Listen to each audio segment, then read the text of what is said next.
I'm Kayla with WTI, and if you want to get the most juice out of your citrus that you possibly can, then I would highly suggest checking out this amazing hand juicer from TEZZ.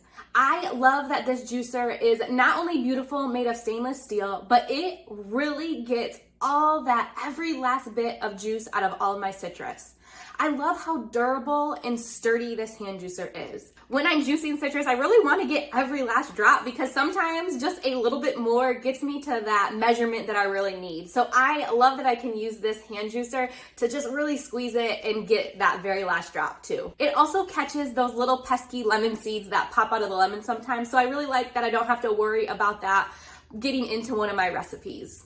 I just love how durable this juicer is. It uses the force for me. So I don't have to put in every ounce of energy I have to get the juice out of my citrus because this is made so well. The pressure that I apply really just extract all the beautiful citrus juice out of my fruits. I have used this on various types of citrus and I found that in every variety, it really gets down every last drop. You can feel the rind that there's no more juice left in it. And so I know that it is working well. The stainless steel also makes it really easy to clean. I can just simply give it a good wipe and rinse it under the water and it's ready to use for the next time. So to get the best amazing fresh juice out of your citrus, I would definitely check out this hand juicer from TEZZ. But that's just my point of view.